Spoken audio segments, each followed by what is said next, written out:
And this is one of the things that you will experience when you meditate, because a lot of people think that, oh, I meditate, I should be, always peaceful, blissful, happy. It's not always the case. Sometimes actually it's normal. You know, when you, this is why. And I know I heard people say, oh, you don't meditate. Meditate will make you crazy. Meditation will make you crazy.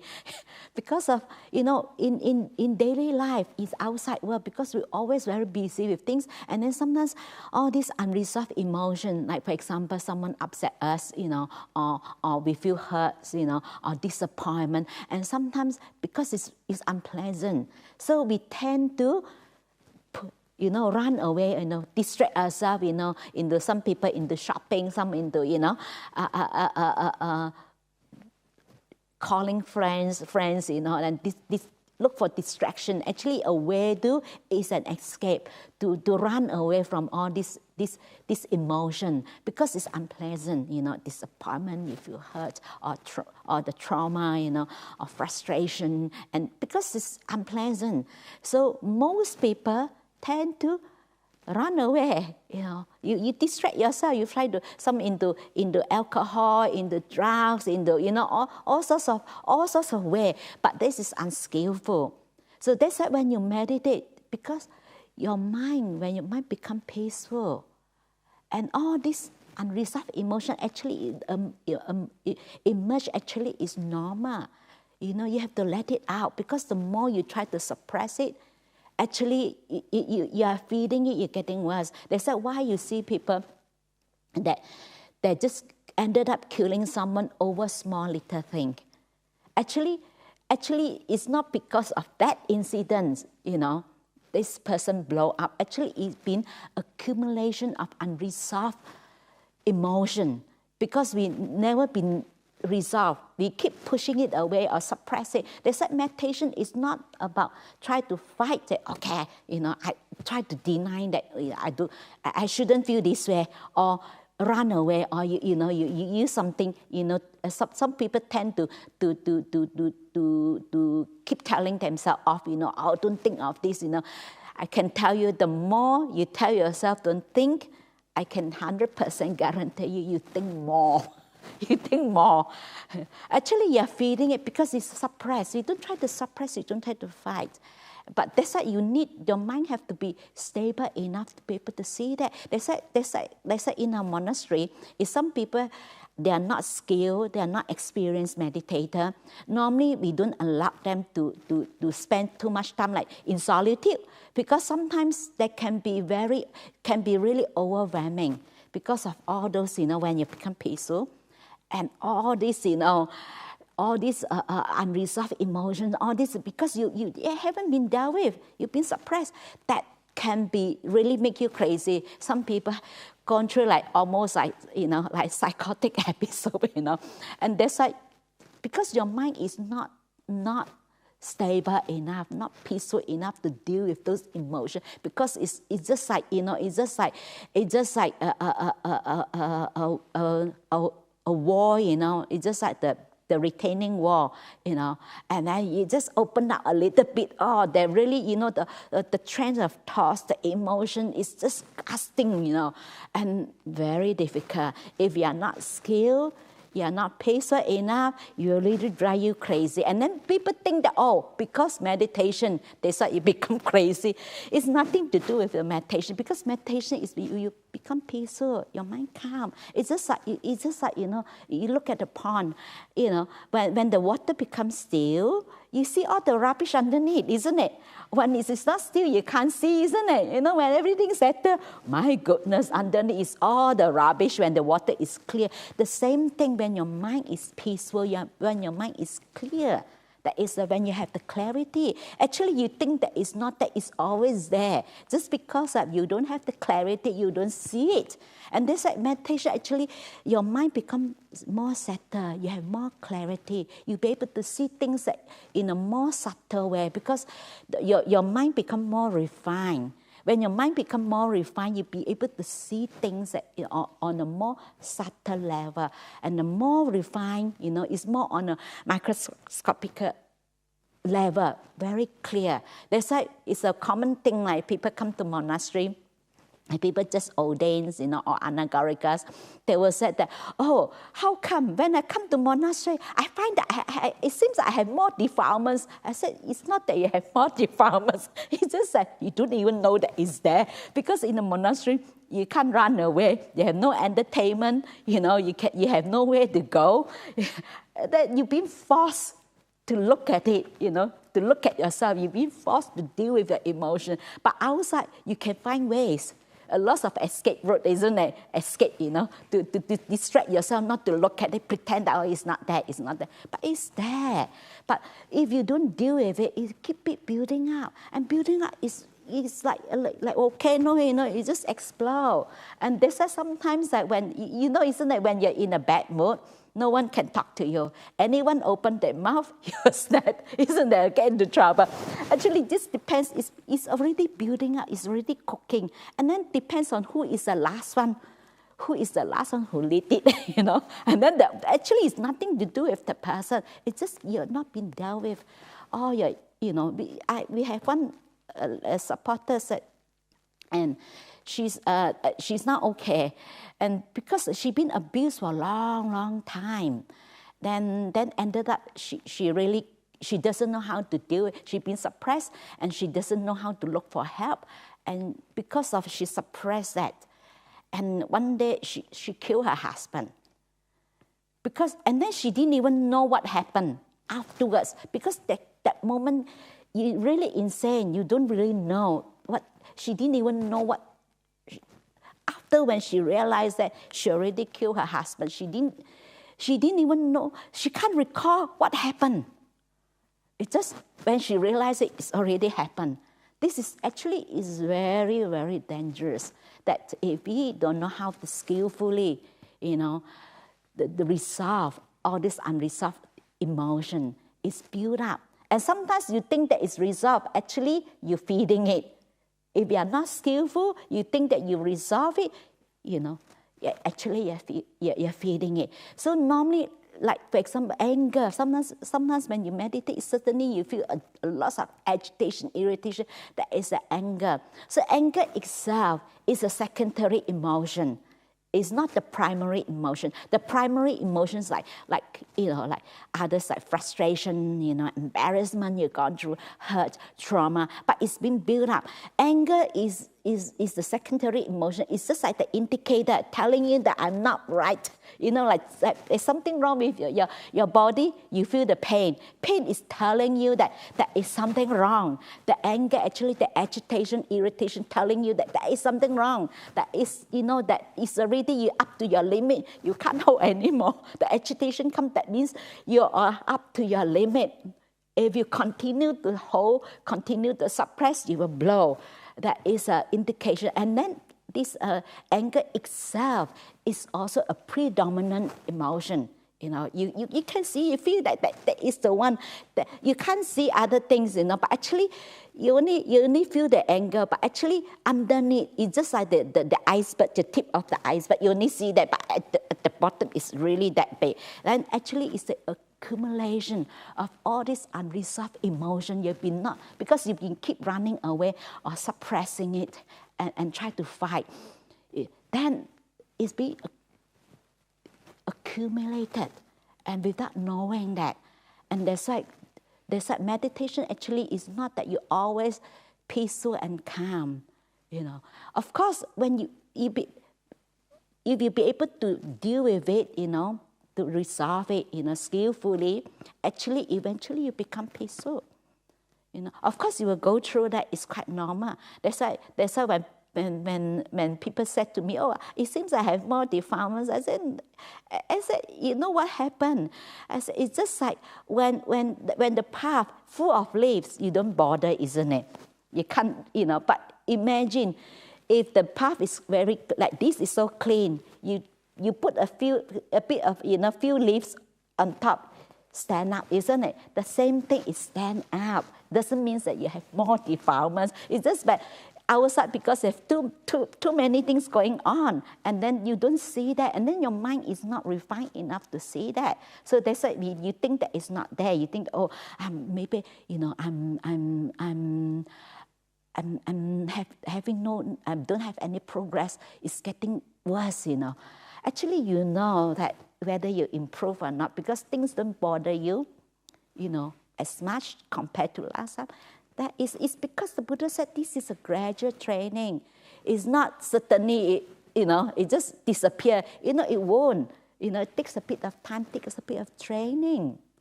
So I said, that's why sometimes when you see that, actually, you started to understand. If you're not involved, like yesterday I said, you just be the observer.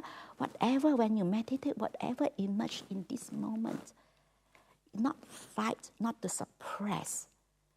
It's just to embrace that suffering. It's just like unconditional, like a mother, no matter how the children, it's still okay, it's still love it. But because our tendency is to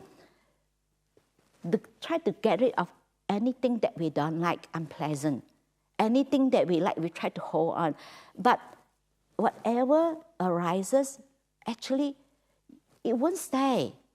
Whether it's happiness, whether the most, you look back in your life, you look back. All those wonderful experiences, you think, so wonderful. Where is it now? Gone. It won't stay there forever. It won't, it come and go, come and go. So when you realize that it's come and go, it's not going to stay, then then this is where you learn to let go. It's okay, it's no big deal, At the end of the day, whether it's pleasant or unpleasant, it's not going to stay anywhere. But we are the one, we create so much suffering for ourselves. We try to control, we try to manipulate, we try to think, this pleasant feeling, I want to make it stay. And then it go away faster. And then these, unpleasant feelings, I want it to go away, then it stay longer because you are feeding it. I remember someone said to me that, I'm going through a divorce, I've been, I can't stand because my mind keeps thinking of my ex. I don't want to think of him. So she will occupy herself, she make herself so busy that she do whole day, she try to be as busy as she can so that she have no time to think of her ex. I tell you what happened, she think more, she told me. And I told her, it doesn't work that way. I said, never mind, next time you think of your ex, very interesting. Oh, I still think of him. Okay. It will go away immediately because the more you fight, the more it stays, isn't it? And we all have that experience, isn't it? I said, no, it's okay. I said, what a big deal if you think of him, isn't it? I said, okay, I still think of him. Very interesting. Actually, it's normal. You've been living with that person all these years. Of course, you think of that person is normal. It's not a crime, isn't it, to think of him? And it's just okay. Then if the moment is okay, actually, a lot of people think that letting go is try to get rid of things. Acceptance is letting go. It's okay that I feel this way. If you're depressed, I feel depressed, this is how I feel. The moment you recognize, you acknowledge, you accept that, you forgive, actually it's a subside. But the more you think, I shouldn't feel depressed, I shouldn't, it's like, we tend to identify that this is no good, this is bad because I experience this. I should be happy all the time. I should be peaceful all the time because I'm a meditator. I shouldn't feel that way. Actually, you create more suffering for yourself. The more you fight, actually, to be able to just be the observer, just not to control, is not easy. So you have to establish your mindfulness, establish your present moment awareness, and then you have to have strong mindfulness and also stillness. Your mind have to be peaceful and calm and stable enough not to get affected. That you need a bit of training. So then it's naturally, the more, when you develop your mind, your mindfulness is strong, and then you're very peaceful, you're very calm. And naturally, you'll not get affected. Naturally, you're peaceful and calm. And it comes naturally. You can't make your mind peaceful. You can't make it happen. You have to put in the causes to understand that. But that's why most people find anger is very addictive. Sometimes you like to be angry because why? You feel more alive. I exist. This is come from the sense of self, And then also you feel because come from the sense of self that that the ego, you're feeding your ego. You feel the self-righteousness. I'm right. Somebody is wrong, they should be punished. I should, punish that person. Or it's okay that, I give it back to them, or, retaliate. I think that we tend to justify. And or sometimes we tend to victimize. Oh, poor thing. Oh, yeah, this person. Oh, how come? Oh, they bully me. Oh, poor me. This is the sense of self, the ego, And then the Buddha talk about the three conceits. It's like I'm better, I'm good, I'm worse. So, terrible. Oh, no one like me. Like low self-esteem is also ego. But most people think that it's ego. You only think that, I think that I'm the best, I'm good, I'm better than anyone. But if you think that you're worse than anyone, it's also ego. The low self-esteem, this is, you identify who you are. I'm good, I'm bad. So this is how constantly, whatever experience that we're experiencing in this moment, we tend to identify that experience as, this is me. If you feel depressed, I am depressed. This is how I am. I am depressed. So I should depress for the rest of my life. I'm grumpy now. This is how we are the one. We sentence ourselves, we life imprisonment. That's it.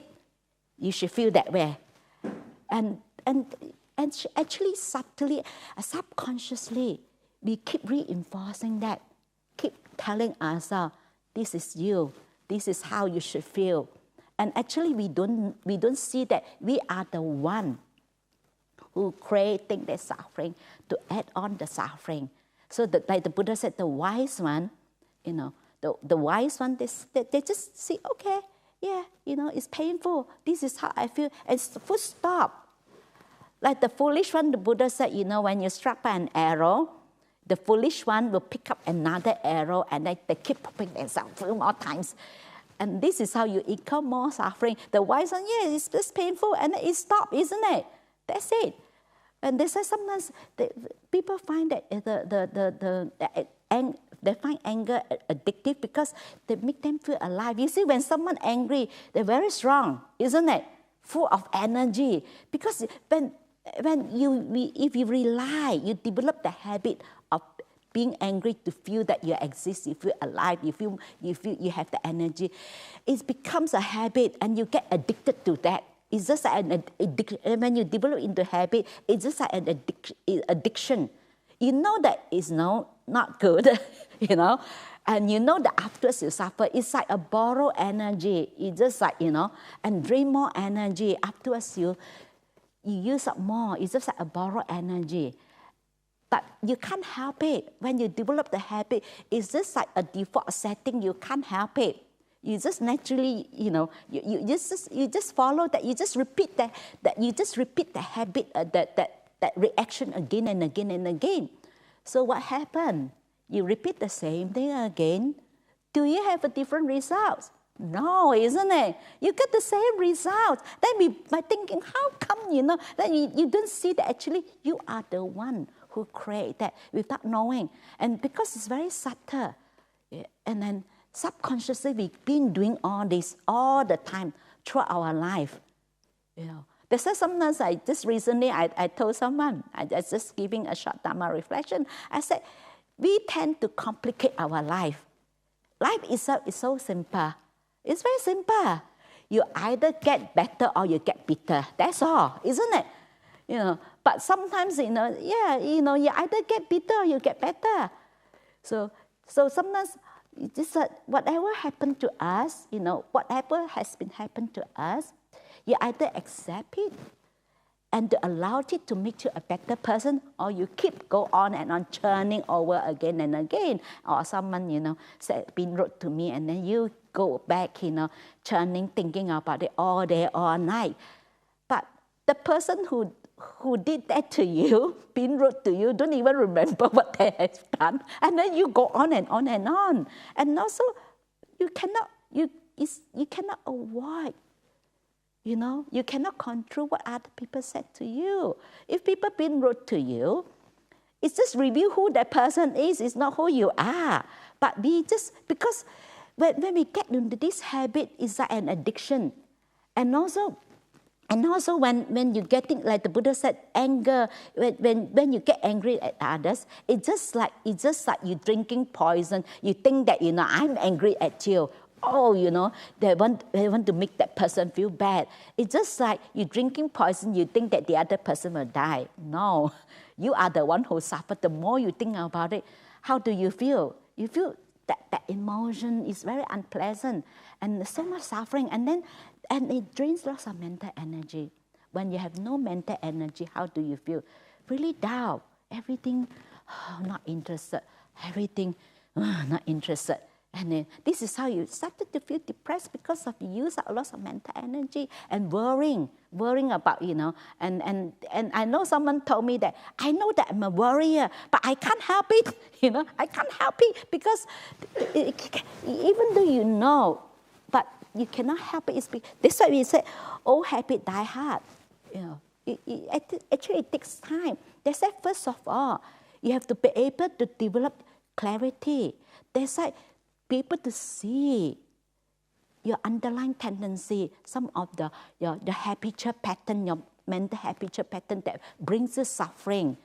But without a peaceful mind, without the clarity, if you are not mindful, you are unable to see. They said, first of all, you will develop, when you train your mind, you develop your mind becomes more peaceful, and you have more clarity, you'll be able to see that. Because then you'll be able to see, this really leading me to suffering. This really caused me, so much suffering because of I've been, reacting that way. I've been, causing myself more suffering without knowing that. They said that when we meditate, when we practice, actually we develop that clarity. So that's why sometimes if you be able to see certain habitual pattern or certain underlying tendency, things that you in the past are unable to see, but you say, you started to see that you react to certain things or certain situation in a certain way. Then, actually you say sadhu, sadhu to yourself. Actually, it's very difficult to see our own defilements, our own mistakes. It's very easy to see others because it's too close. So whenever you see your own defilements, you say sadhu, sadhu. So you need to have the wisdom, the clarity to see your own defilements. There's someone said to me, that come and talk to me that, that tell me that, I'm an angry person, sometimes, then, sometimes I react this way. Then I told that person, I said, sadhu, sadhu, at least you know that you're an angry person. You're not trying to deny, So I said, at least you're wise to the extent. Like the Buddha said, a fool knows that he's a fool. He's still wise to the extent. If a fool thinks that he's wise, is indeed a fool. So I said, if you come and tell me that, I'm perfectly fine. I have no defilements. I tell you, I'm really worried about you. But you come and tell me, you see that, sadhu, sadhu. At least you know, that at least you see, like the Buddha said, wise to the extent. At least they say sometimes you need to have the clarity that is a wisdom, be able to see that. Because when your mind becomes more and more brighter, more clarity, you'll be able to see things in more and more subtle level. The more your mind becomes more and more refined, you can see things on a more subtle level. So the more you see, the more clarity you see, the easier you let go. So just like Ajahn said, you let go a little bit, you have a little bit of happiness. So you let go, because sometimes it's easy to say and done, let go, let go. We all can say that, isn't it? Can you do it? No, isn't it? I mean, saying is one thing. Oh, I know that I have to let go, but I can't let go. But sometimes the letting go also happen little by little. But you can see, if you trace back, you can see that when you let go a little bit more, you free yourself, because holding on to that actually is that you really bound you. You're not free. Like you've been, like you've been like the Buddha said, like the shackles, you tie on your neck, tie on your leg, you can't move, But then when you loosen a little bit, you feel, oh, I feel better. The same thing is gradually, So that's why as you develop the clarity, your mindfulness, as you establish your mindfulness, you strengthen your mindfulness, and then this is how you're getting more clarity, and then you see more, and then you become more and more. It's happen naturally. You cannot make it. You cannot, try to make your mind peaceful and make it happen. So you have to understand the cause, to put in the cause. Why? So first of all, that's why it's important. You have to put into practice present moment awareness. You can practice throughout in your daily life, whatever you do. Just keep bringing your mind back to present moment awareness. Just be what you're doing. When you're doing this, you continue. But we tend to, sometimes we are here, but our mind is not here. And then, because sometimes people think that, a practice meditation, that's it, I have just sit on the cushion. You can't just sit on the cushion and force yourself to become peaceful and calm. No. You have to create the condition, you have to put in the causes, because when in your daily life, you practice present moment awareness, then it's helped you to establish, to develop a mindfulness, like throughout, you're more mindful. Then when you sit, it's easier, it become more peaceful. Imagine if the whole day you've been following your thoughts, you've been following, your mind is always out there, busy body, getting involved with other people, business, emotion. And then your mind is so busy, you think you can become peaceful when you sit down. No, you can't. So that's why you have to develop the habit, like make it like just naturally part of you. Of course, there are certain practice, is helped you to how to overcome anger. Like of course, mostly many people will recommend that, like practice metta, metta meditation, loving kindness meditation. So tomorrow we will have the loving kindness meditation. I will have the introduction and also the guided meditation. And also sometimes people think that, do Dharma reflection is good to help. But normally I always warn people, be careful with Dharma reflection. Sometimes that can be counterproductive if you don't know how to apply it, because especially when you are very emotional, when you're very angry, you try to contemplate, you try to reflect. You think you can really do it? Because the reflection and contemplation, your mind has to be somehow quite peaceful and calm. They say sometimes you can do that after your mind become more peaceful and calm. I remember I have someone a few years ago, she spent the 3 months reign in our monastery. And then she came for interview. She told me that she's always have problem with another person and gotten very angry with that person and not in good term. Then she listening to Ajahn Brahm talks. That Ajahn Brahm said, don't water the weeds, water the plant. So whenever she's angry, she keep telling herself, don't water the weed, water the plant. And she feel better. And she think that is working, okay? So it actually is nothing wrong with that reflection. It's nothing wrong. It's like the medicine is like the doctor prescribed, the medicine is nothing wrong with the medicine. How you apply, how you use it. But she didn't know actually subtly she'd been using that to suppress her anger. And then she kept doing that for a while. And one day, she really blew over a very small thing. And she told me she was really shocked. How come how come I get so angry? Like not really getting better, you know. And she got very angry. Actually thinks that it's really, very small thing.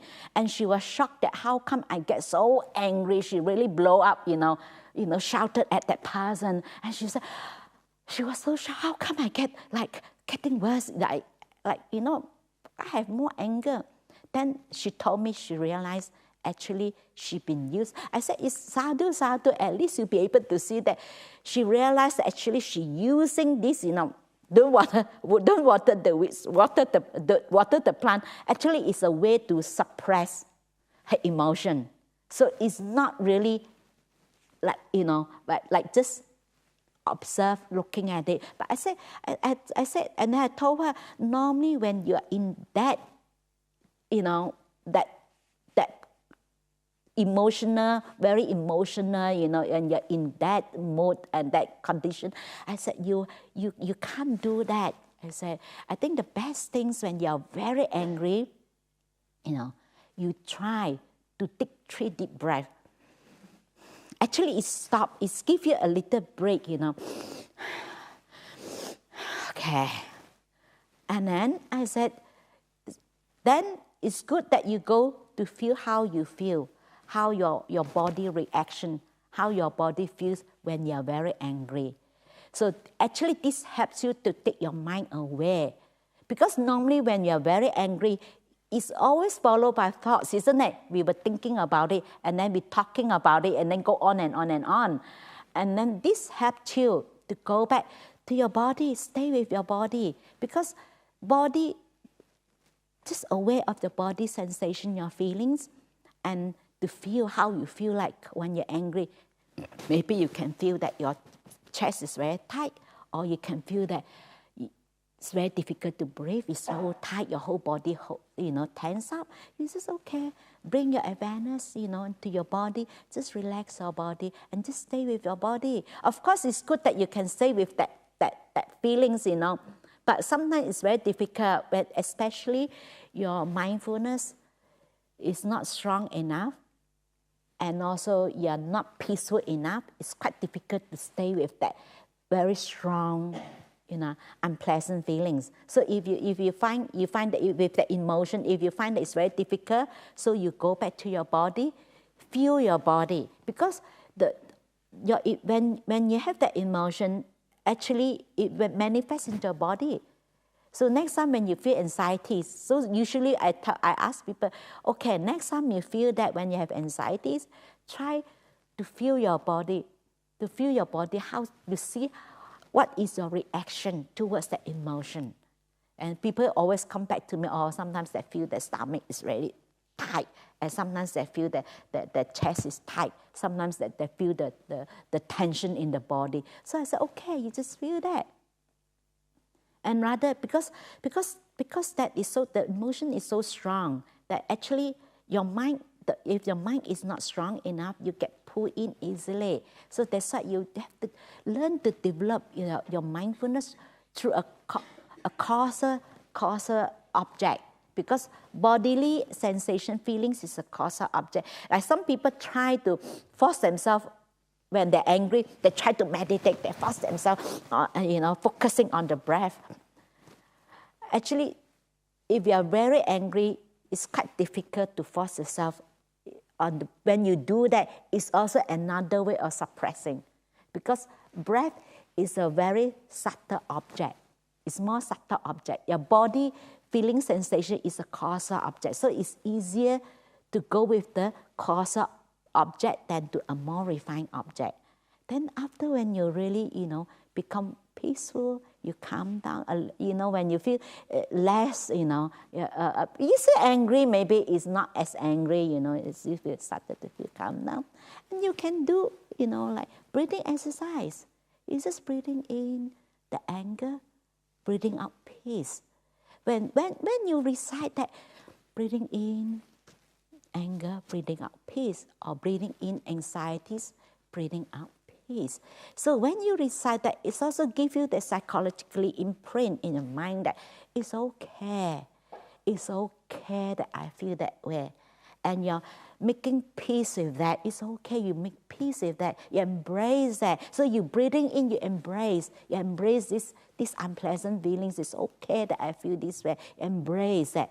And then you make peace with that. This is how you condition your mind. This is how you train your mind. You develop this habit of not fighting, not suppressing, but you learn, this is a way of, psychologically, you brainwash telling yourself, it's okay, it's unpleasant, you embrace that, you do that, breathing in that unpleasant feelings, breathing out peace, and breathing in, breathing out peace. Actually, you can do it even sometimes outside, whether you're in your workplace, wherever you feel agitated and irritated, you just stop for, it's okay, you stop for, a few seconds. It doesn't take you long. Just take 3 deep breaths, breathing in, that when someone agitates you, you feel irritated, breathing in irritation, breathing out peace, breathing in. And actually, that is like stop you from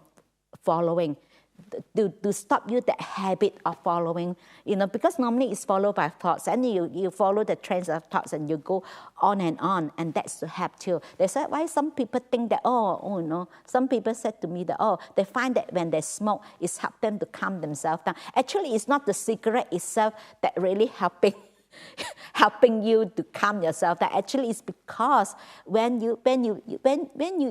because your attention no longer following that, your attention onto picking up a cigarette and then you light it, your awareness, attention onto this object, you change your object, then you feel peaceful and calm. Then people think that the cigarette helped you to calm down. Actually, it's not, because actually it works the same thing. So, and if you do that, it costs you nothing. Your cigarette is very expensive, So that's like, it costs you nothing. So it's just, actually it works the same. You just, your attention, you go back, to your body, so you don't follow.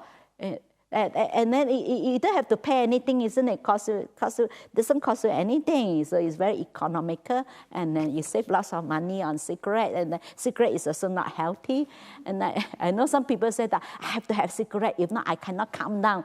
Then I keep telling the person, it's not the cigarette makes you. It's not the cigarette itself calming you down. It's just because of your attention no longer with that. Your attention, you can pick up the cigarette and you light it, and your attention is here, sucking in, and out. The same thing. You're breathing in and out. It's just like you're smoking. Breathing in, unpleasant feelings. Breathing out peace, and then this is how. And the mind is a conditioned thing. This is how you condition your mind. And then you develop this, we call it like this habit that is a more skillful way, to resolve your emotion, rather than, because if you are not mindful, it's very easily, rather than, resolve your emotion, actually you reinforce, it's getting worse, rather than it's getting better, if you are not mindful. So that's why, first of all, you have to understand that meditation is not to try to make yourself peaceful and calm. The calmness, the peace come naturally. As you develop your mindfulness, you become more aware of that, and then then your mind have more clarity. Then you're not easily get affected. Your mind become very still, very peaceful. And also another thing that anger also, that also leads to the fault-finding mind. So if you constantly, that also you develop that unwholesome qualities, because when you get angry, would you think that, this person's so sweet, this person's so nice? No, isn't it? You would think of how terrible the person is, isn't it? You will not think, so sweet, this person's so nice. You never think that if you're angry at the person, you will think that the person is the most horrible person in the world. You try to think of how terrible the person is. So then constantly you think, you have these negative thoughts. And then next time you develop the habit, you always find fault. You always look for, something wrong, something, that's nothing, then you don't see anything good in that person. They said, after when you, they said some of the contemplation reflection is good when your mind become more peaceful and calm. That is good that we practice forgiveness. Sometimes you don't have to wait for apologies in order to forgive. Sometimes I know people come to me, that person, they will apologize. If they don't send the apologies, I'm not going to forgive them. You don't have to wait for that. Because actually, when you forgive others, actually you're being kind to yourself. Because if you go on and on, thinking how bad the person is, you're just harming yourself. Like the Buddha said, you're holding on a iron, hot iron ball, and you try to trade to others. Actually, you are the first one who burn your hand. That's why we don't see that actually we are harming ourselves much more then we think that we are going to punish that person. So we practice that. And then actually you need to develop that, to condition your mind in that way. And then naturally, when you do that, and actually it's naturally you always, look for something good in others. For example, when you become peace, when your mind calms down, then you start to practice, to look for something good in the person. Even I used to tell people, even the person being very nasty to you, said horrible things to you, being rude to you, you just, okay, at least this person is, honest to the extent that this person is not pretentious. At least this person didn't stab my back, At least, like some, rather than, you get what you see. At least, you're telling me, I'm getting what I see. At least the person right in front of you, they're not happy. They tell you they're not happy. They just, rather someone, they're being so nice to you, so sweet, but then they stab your back. Then at least this person, they have good quality. And this is how you train your mind to look for things that is good in others. When you do that, actually you develop that quality as well. And this is, when you think of something that is positive, actually you condition yourself that way. And naturally you always, always look at something good. And then you can always, thank you. And then practice, gratitude. Thank you for giving me the opportunity to practice forgiveness. When you see that things that, when you turn it around, it's just like you either get bitter or you get better. So since damage already done, the person already said that, you can't do anything. So you might as well make use of that, to make use of that, to allow that to make you a better person. Okay, you see, okay, at least this person giving me the opportunity to practice forgiveness. And this, when you do that, actually it's helped you to develop those qualities. So we need to have this quality to support your meditation. You cannot just use willpower. That's why don't force yourself to sit many hours. Just sit effortlessly how long you can sit. It's the quality, it's not the quantity. Don't fight. I've seen people force themselves to sit for 3-4 hours and then get up, they're so angry. I see, so initially, wow, so admiring, wow, this person, wow, so peaceful. Wow, I was like, peaceful. 3 hours, come out, hitting the mosquito, mosquito you can see very angry. So what's the point of the 3 hours, You're not really peaceful. Inside is not peaceful. You're fighting. So no, just peaceful, calm. Your mind wander off is okay, fine. Being kind to your mind is okay. I still love you. If you like to wander off, it's okay. I love you too. Please come back. It's okay. Like Ajahn used to say, the door of my heart, opening the door of my heart. It's always for you. I always open the door of my heart to you. It's okay. You wander off, you're always welcome to come back. And this is how you develop that softness, not fight. I see many people ended up, after a while, they don't meditate. Because I said, why? They said, why I want to meditate? Because I don't want to torture myself. I don't want to, that meditation is, rather than become peaceful, you become more angry and then more upset and then in agony. I remember long time ago, I read about Ajahn story, and that really struck me. He said that when he was a young monk, he tried very hard. He meditated. He tried to meditate many hours. He tried very hard until like still don't have peace of mind, you know. And one day, he's ready to have enough, let go. Then he just enjoy. He just walking around in the bush, just relax. And then suddenly he realized, actually, I'm more peaceful when I'm not meditating. like last time Ajahn said about people to have the experiment, you know, with people going for the spa and people go for meditation. See who is more relaxed and more peaceful. The people going to the spa is more peaceful. They said a lot of people tend to force themselves to focus on the breath. Breath is nothing. It's not so special. It's just breathing in the air in and air out. That's all. But people think that it's so special. They force themselves to, you know, naturally just relax, you know, and then you just naturally just aware, like the gatekeeper aware that, you know, the breathing in and out. You just aware, just observe. That's all. You might wander off, it's fine. You can't focus, it's fine. At least you know how busy your mind is. Even you can't focus on your breath, you sit there observing yourself, that your wandering mind wander off all the time. I can tell you, even an hour you sit there, after that you feel settle, your mind peaceful. But if you sit there an hour, try to fight, try to force yourself, you know, focus on the object, like try to concentrate. Don't try to concentrate. We said that the mind become naturally still. You just observe. It's okay. You are not moving. You don't move. Just knowing you just stay. Mindfulness is like a gatekeeper. You stay, and you know that your mind is wander off. Okay, and then you know that your duty is to stay. It's not following the thoughts. You come back, this is your duty, this is your place, you stay. This is like, so remind yourself, it's like a gatekeeper, you stay. You don't follow every single visitors in and out. It's just like your any thoughts pops up, arises that moment, you don't follow, but you keep coming back.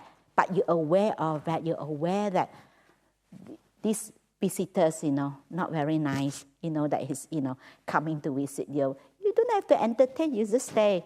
This is your job, your responsibility, your duty is just to stay as a gatekeeper, just to observe, not to get involved. So that's why this is all about how meditation, and this is some of the way, when you get very angry, you can take 3 deep breaths, and you go to do content. You can do your body contemplation, feel how your body reacts to the emotion.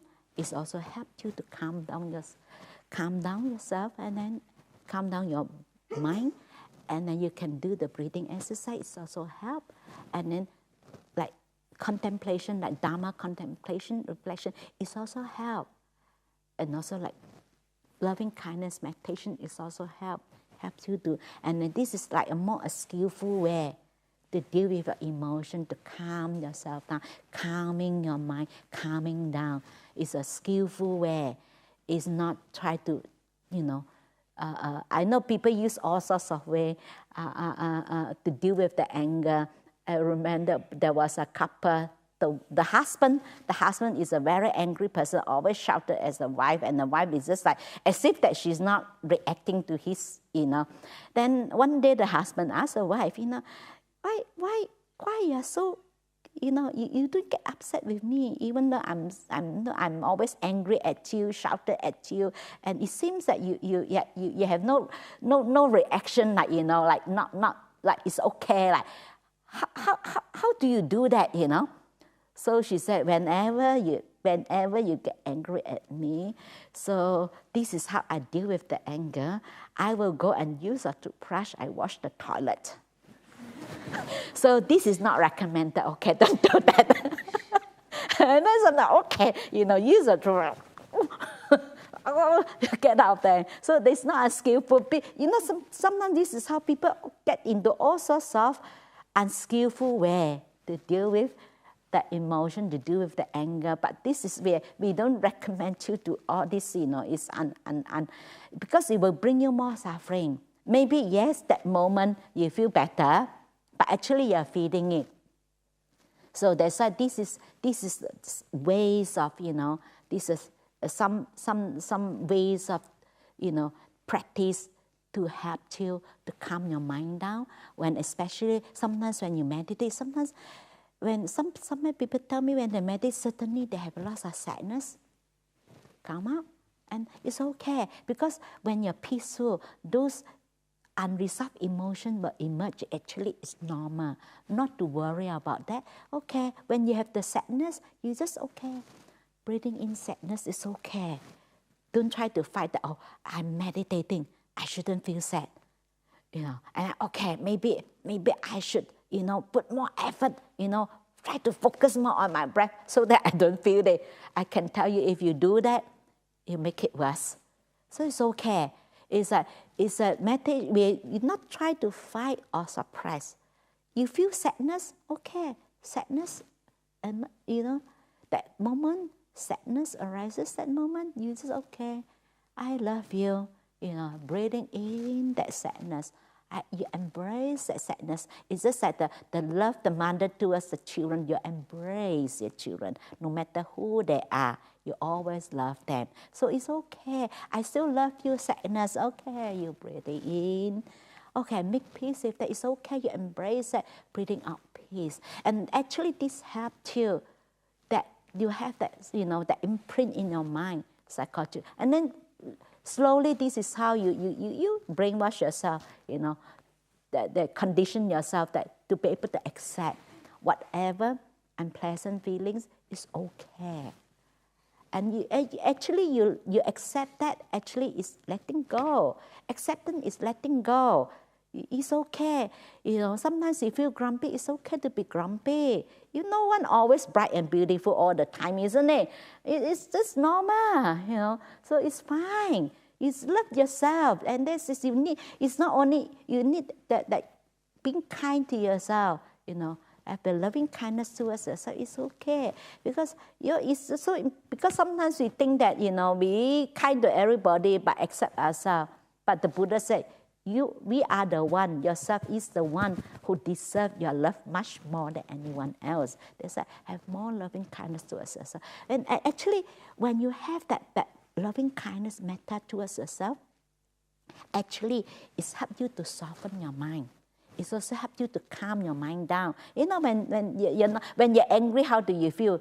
It's holding up, isn't it? So when you have that when you have that metta, the kindness towards yourself, actually it softens.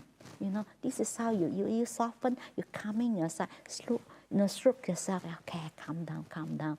And this is a gentle way and a skillful way to calm your emotion, you calm that negative emotion, your anger. This is a skillful and gentle way of doing it. But most people, they just run away. But it's very easy to get distraction, into shopping. I know some people. I remember last time when I was in Singapore, this lady, and she told me her wardrobe, many dresses that is still, the price tag is still there. She never wore it before, but she just want to buy. Because when she go out shopping, she forget. She said this is her way of dealing her agitation and irritation. When she have this agitation, irritation, and she go shopping, then she feel better. So of course, you ended up buying all unnecessary things. But that is unskillful way. So people get into all this unskillful way, and even people come like self-harm, a way to relieve the emotion. Because when they harm themselves, when they cut themselves, because the tension is here. Because the mental suffering is more than the physical suffering. So when they focus on that, then they don't follow that, then they feel a relief, relief from that mental suffering. Then they get addicted to that, because each time when she do that, you feel relief. Then they got addicted to that, but this is not a skillful way. So that's why you see some people got into all weird stuff, you know, and all, you know, and unskillful action to resolve that emotion, but that bring you more suffering. It's not going to resolve. But through the practice, you know, to develop your mind and to develop that clarity, that is a wisdom, the wiser you are, the happier you are. And it's come from the pure metta. It's come from your purity. It's naturally, when your mind is pure, you're naturally kind. You look at children, normally children, they're kind, isn't it? Because they're pure, the mind. Because actually the defilement itself really causes the suffering. So this is a whole path of practice. It's a path of purification. You purify your mind. So it's naturally, as you become purer and purer, it's naturally kind. You don't have to say, you know, you don't have to wish that I be a kind person, good person. No, you're naturally. And also a kind person naturally is a wise person is naturally a kind person. It's natural. And a kind person is also naturally a wise person. And this is the result of the practice. So I offer this for your reflection and any questions or comments. Any questions or comments? Everybody happy? Or all the happy customers? Any questions or comments? No? No questions, no comments? Yes. Yes.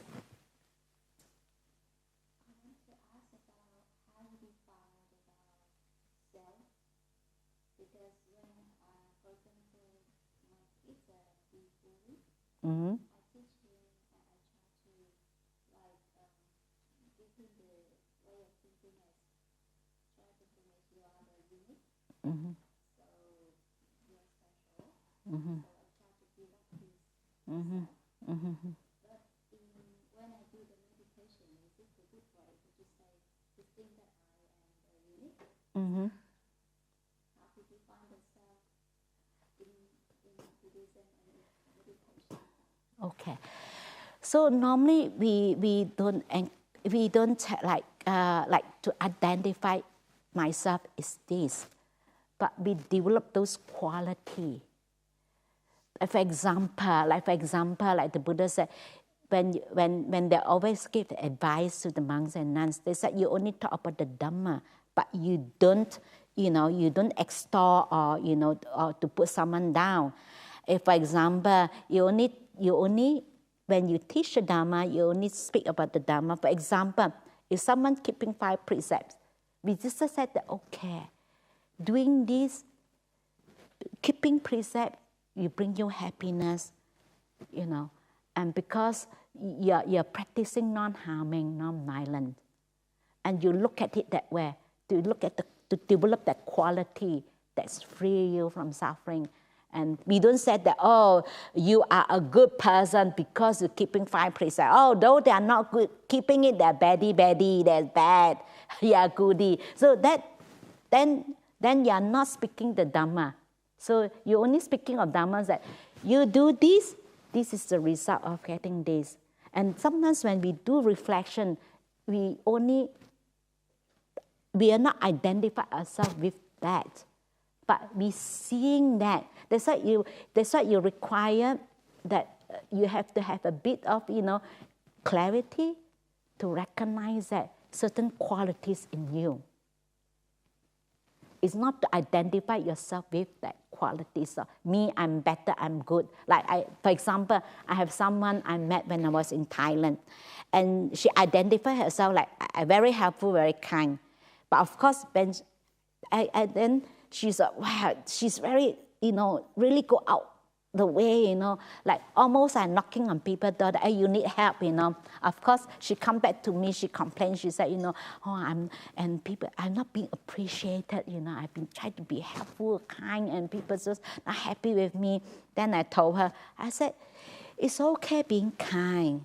It's okay being helpful. The problem is you identify yourself, you've been attached to being kind. That is the problem, I said. It's okay, I said. I said, if people come and ask you for help, you give you all you got, full attention to help that person, but you don't go and knock on people's door, you need help. Sometimes people think that you even irritate people much more. I don't, sometimes, hey, you come and disturb me, And then that's why she says that she's not being appreciated. So the problem is that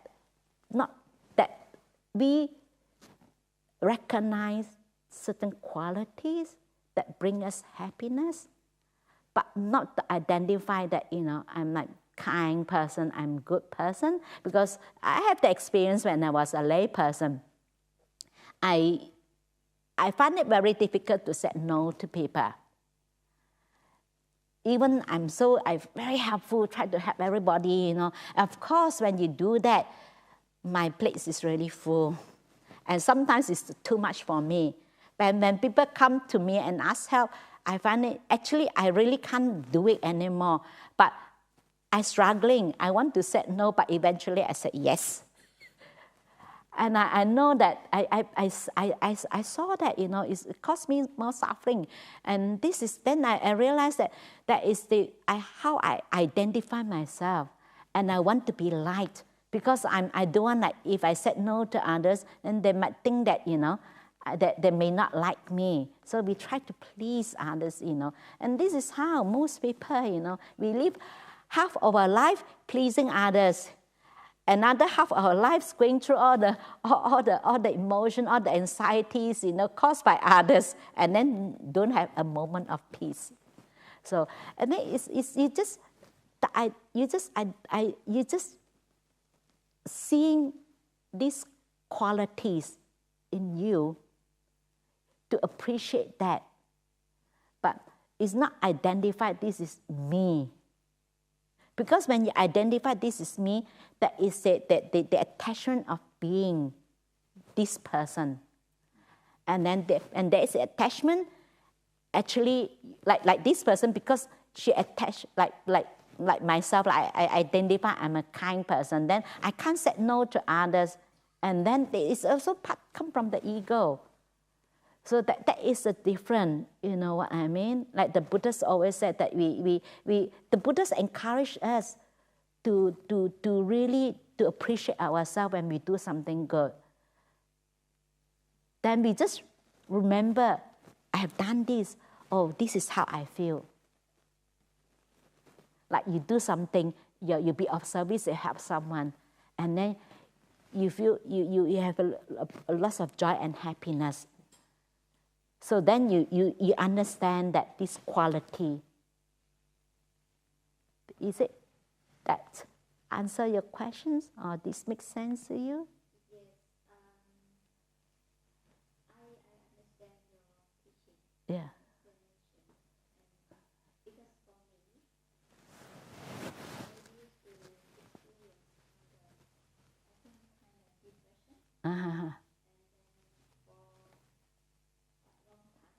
And then Yeah. I don't know who I am. Mm-hmm. I don't know what good thing I have. Mm-hmm. Mm-hmm. I always put other people as the first, Mm-hmm. my work, Mm-hmm. my students, everything like work. Mm-hmm. I am the Yeah. last one. Yeah. Okay. And so when one day someone asked me, what is your dream? Mm-hmm. I said, I'm okay. I don't know what I are. I don't know who I am. Yeah. And so when I come to practice and meditation, gradually a friend, she took me Okay. to Jhana. Yeah. Yeah. Mm-hmm. Mm-hmm. Mm. Yeah. And then when I listen to a lot of teaching Mm-hmm. by Hasapanna Mm-hmm. on the YouTube and come to the Dhamma, Mm-hmm. and Mm-hmm. listen to you, and I realized that actually I am also a very special person and have a lot of things Mm-hmm. that I can contribute to Mm-hmm. just because I forgot myself. Mm-hmm. And so that's why when I took the course about, I'm not taking the course on community service, and I read about self-esteem, Mm-hmm. and I learned about self-care, Mm. and I lift up myself, but a few time before that, Mm-hmm. 4 years ago, Mm-hmm. I didn't do the self-care for myself. Mm-hmm. So it was the wrong way to think about myself and to care about me before I care about others. And so I think it's really good for me to come here. There's one of the Buddha's teaching. The Buddha's always said, care for yourself first before you care for others. You care for yourself, you care for others. Because sometimes that's why I try to look after myself as much as I could. Because, hey, if you're not well, people have to look after you.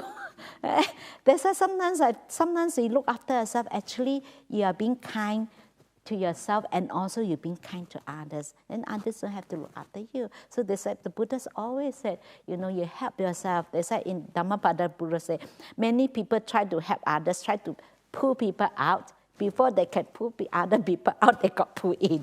So that's why you have to develop yourself first, Then you have to, also it's good that one of the things that you know your limitation, and it's not that we are not kind, we are not helpful, but how much we can give. But sometimes people, like my friends, she's always others that I'm good, and then she really ended up very busy, and doing all sorts of things for others, and she had forgotten herself. Yeah. So then this is also like being kind, Actually, loving kindness you have to start within yourself, that you open up. Actually, it's not that you try to send something out, but actually, true loving kindness is about opening up yourself, allowing others to come in. That is a true loving kindness. It's not that I give you something. No, it's like more opening up yourself to allow people to come in. So, any more questions or comments? No more questions or comments? So, yeah, 9:40 already.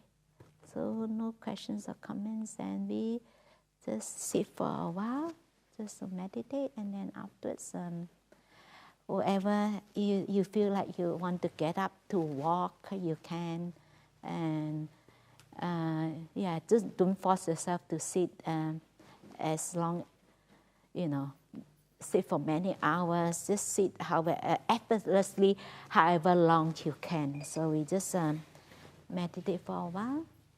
So yeah, we do that.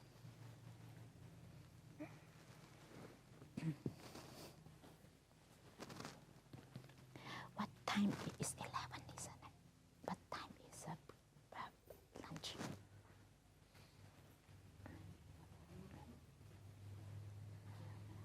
Huh?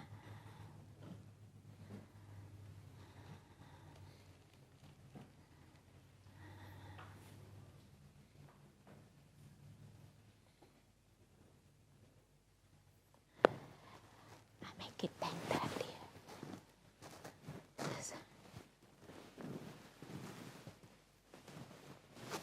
So those who want to go for do walking meditation, please do so.